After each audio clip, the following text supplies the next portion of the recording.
Assalamualaikum warahmatullahi wabarakatuh. Salam sejahtera. Perkenalkan, nama saya Jusra Wesley Arjaisa Putri dengan NIM 2030 2070 2055. Saya dari jurusan Ilmu Administrasi Negara kelas A, Fakultas Ilmu Sosial dan Ilmu Politik Universitas Palangkaraya. Video ini dibuat guna memenuhi tugas mata kuliah Bahasa Indonesia dengan dosen pengampu Ibu Dr. Misnawati SPD MPD. Di dalam video ini saya akan membahas materi perkuliahan pertemuan ke-10, yaitu mengenai hakikat paragraf. Di dalam materi hakikat paragraf ini saya akan menguraikan yang pertama, pengertian paragraf, kemudian gagasan utama dan kalimat topik, kemudian struktur paragraf, paragraf yang baik, kesatuan, kepaduan, kata transisi, referensi, substitusi, elipsis, sinonim, antonim, hiponim, kemeroniman, repetisi, kelengkapan dan ketuntasan, keruntutan, dan yang terakhir konsistensi. Oke, baik, materi yang pertama, pengertian paragraf. Pada dasarnya paragraf merupakan seperangkat kalimat yang sering berhubungan yang secara bersama dipakai untuk menyatakan atau mengembangkan sebuah gagasan. Paragraf merupakan inti penuangan buah pikiran dalam sebuah karangan dan didukung oleh himpunan kalimat yang saling berhubungan untuk membentuk sebuah gagasan. Baik, yang selanjutnya gagasan utama dan kalimat topik. Dalam sebuah paragraf, inti permasalahan terdapat pada topik utama atau pikiran utama. Pikiran utama inilah yang menjadi pokok persoalan atau pokok perbincangan, sehingga juga sering disebut gagasan pokok, gagasan utama, atau ide pokok. Gagasan utama tersebut dikemas dalam sebuah kalimat topik. Fungsi kalimat topik sangat penting, yaitu untuk memberitahukan kepada pembaca mengenai apa yang diperbincangkan di dalam paragraf itu. Dalam sebuah paragraf, gagasan utama yang dituangkan dalam kalimat topik dapat diletakkan pada awal, akhir, awal dan akhir, di tengah, atau dapat pula menyebar ke seluruh bagian paragraf. Kemudian ada struktur paragraf. Pengembangan kalimat topik dengan kalimat penjelas tersebut membentuk sebuah bangun atau struktur paragraf secara hierarki. Hubungan antara kalimat topik dan kalimat pengembangnya dapat digambarkan dalam diagram berikut. Kalian bisa lihat slide yang di atas ya. Yang pertama, kalimat topik, kalimat pengembang langsung, kemudian ada kalimat pengembang tak langsung. Dalam sebuah paragraf perlu diperhatikan hierarki di atas. Kalimat topik hendaknya selalu diikuti dengan kalimat pengembang langsung. Seandainya perlu ada kalimat pengembang tak langsung, tepatnya harus sesudah kalimat pengembang langsung. Struktur paragraf yang hierarkis disebut antara lain: yang pertama, kalimat topik atau biasa disingkat KT, kalimat pengembang langsung atau KPL, kalimat topik, kalimat pengembang langsung, kalimat pengembang tak langsung, kalimat pengembang langsung, kalimat topik, kalimat pengembang tak langsung, kalimat pengembang langsung, kalimat topik. Kemudian poin yang selanjutnya yaitu paragraf yang baik. Secara umum, rambu-rambu paragraf yang baik meliputi kesatuan, kepaduan, kelengkapan atau ketuntasan, keruntutan, dan konsistensi. Kemudian ada kesatuan paragraf. Salah satu hal yang mendasar untuk diperhatikan penulis adalah kesatuan paragraf. Kesatuan berkaitan dengan adanya sebuah gagasan utama dan beberapa gagasan tambahan atau penjelas yang mendukung gagasan utama itu. Sebuah paragraf dikatakan memiliki kesatuan jika paragraf itu hanya mengandung satu gagasan utama dan kalimat-kalimat dalam paragraf mengarah pada satu pokok atau tidak menyimpang dari pokok pembicaraan. Kemudian ada kepaduan paragraf. Kepaduan suatu paragraf berkaitan dengan keserasian antara kalimat yang membangun paragraf tersebut. keserasian hubungan antar kalimat dalam paragraf dapat dibangun dengan menggunakan alat kohesi, baik gramatikal maupun leksikal. Sebuah paragraf dikatakan memiliki kepaduan jika terdapat keserasian hubungan antar kalimat dalam paragraf. Selanjutnya ada kata transisi. Kata transisi merupakan penghubung atau konjungtor atau perangkai yang digunakan untuk menghubungkan unsur-unsur dalam sebuah kalimat atau antar kalimat dalam sebuah paragraf. Kata transisi atau ungkapan penghubung antar kalimat berupa kata atau frasa yang berfungsi untuk merangkaikan kalimat yang satu dengan kalimat yang lain sesuai dengan jenis hubungan yang ditunjukkan. Kata transisi yang biasa digunakan dalam paragraf antara lain adalah hubungan yang menyatakan tambahan kepada sesuatu yang telah disebut sebelumnya. Hubungan yang dinyatakan pertentangan, hubungan yang dinyatakan perbandingan, hubungan yang menyatakan akibat atau hasil, hubungan yang menyatakan tujuan, hubungan yang menyatakan singkatan. Contoh, identifikasi, hubungan yang menyatakan waktu, hubungan yang menyatakan tempat. Baik, selanjutnya ada referensi. Referensi atau pengacuan merupakan hubungan antar referen dengan lambang yang dipakai untuk mewakilinya. Referensi dapat ditinjau dari segi maujud yang menjadi acuannya.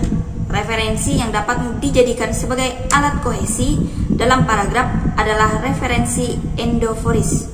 Referensi, baik anafora maupun katafora, meliputi pronomina persona, pronomina demonstrativa, dan pemarkah definit. Baik, selanjutnya saya akan menjelaskan mengenai pronomina persona. Pronomina persona merupakan bentuk deiksis yang mengacu pada orang secara berganti.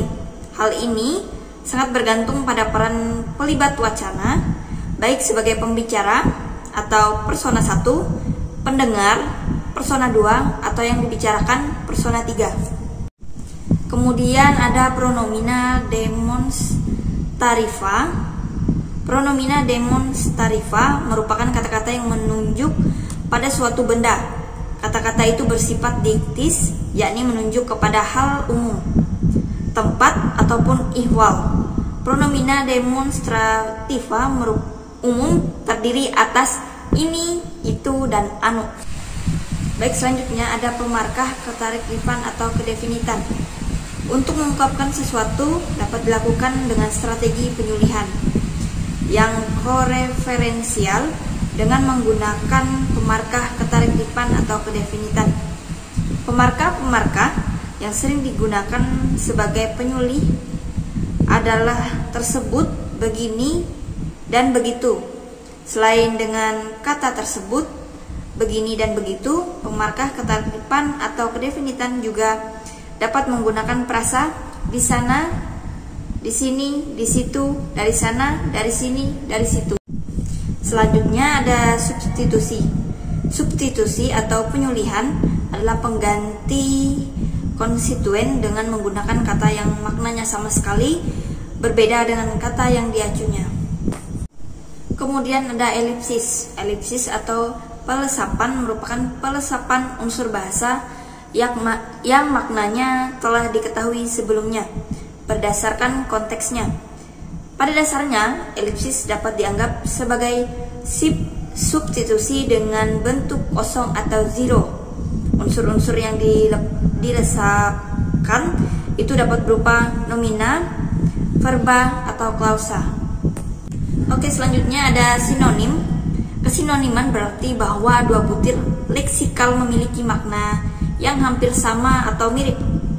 Sinonim dapat juga dikatakan sebagai ungkapan, baik berupa kata, frasa, maupun kalimat, yang maknanya kurang lebih sama dengan makna ungkapan lain. Kesinoniman ini dapat menjadi sarana membangun paragraf yang baik. Selanjutnya ada antonim. Antonim adalah oposisi makna dalam pasangan leksikal yang dapat dijenjangkan. Jika diperinci lebih cermat, antoniman dapat dibagi menjadi 5, yaitu oposisi mutlak, oposisi kutub, oposisi relasional, oposisi hierarki, dan oposisi majemuk.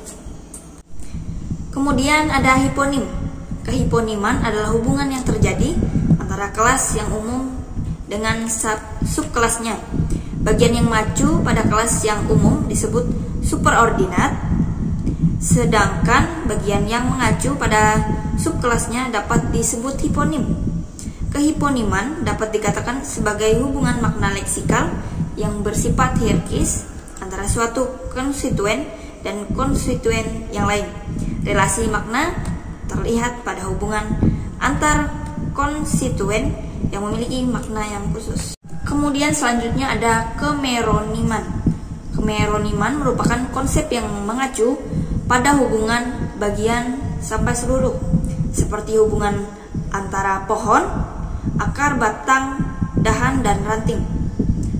Pohon memiliki makna hubungan keseluruhan, sedangkan pohon dan dahan memiliki makna hubungan bagian.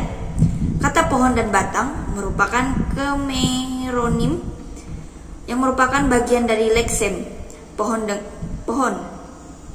Dengan demikian, meronim adalah hubungan makna yang terjadi antara bagian-bagian sesuatu dan sesuatu itu sendiri secara keseluruhan.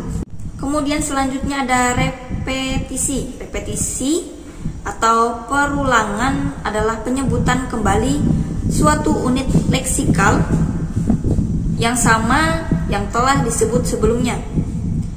Pengulangan dapat berupa perulangan kata, frasa, atau klausa. Di samping itu terdapat juga perulangan sebagian dan perulangan seluruhnya. Dalam perulangan itu, kemungkinan yang diulang adalah nomina atau verba atau kategori kata lain. Selanjutnya ada kelengkapan dan ketuntasan. Kelengkapan atau kekompletan merupakan salah satu syarat paragraf yang baik. Ketuntasan dapat dimaknai kedalaman pembahasan, yakni semakin konkret penggambaran suatu objek akan semakin jelas informasi yang disampaikan. Ketuntasan bahasa berkaitan dengan kesempurnaan pembahasan materi secara menyeluruh dan utuh. Oke, selanjutnya keruntutan. Sebuah paragraf dikatakan runtut jika uraian informasi yang disajikan secara urut. Keruntutan paragraf ditampilkan melalui hubungan formalitas di antara kalimat yang membentuk paragraf. Ada beberapa model urutan informasi seperti urutan tempat, urutan waktu, urutan khusus umum, urutan tingkat, urutan apresiatif, urutan sebab akibat, dan urutan tanya jawab. Untuk model urutan tempat, misalnya penyajian informasi tentang objek hendaknya disampaikan secara horizontal dari kiri ke kanan atau sebaliknya, atau secara vertikal dari bawah ke atas atau sebaliknya. Kemudian yang terakhir ada konsistensi. Sudut pandang adalah cara penulis menempatkan diri dalam karangannya.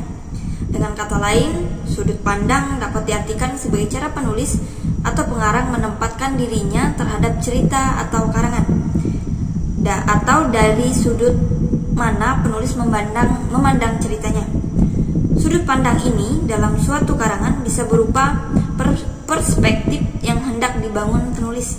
Beberapa sudut pandang yang dapat digunakan penulis dalam karangan yaitu sudut pandang orang pertama, sudut pandang orang ketiga, sudut pandang pengamat, dan sudut pandang campuran.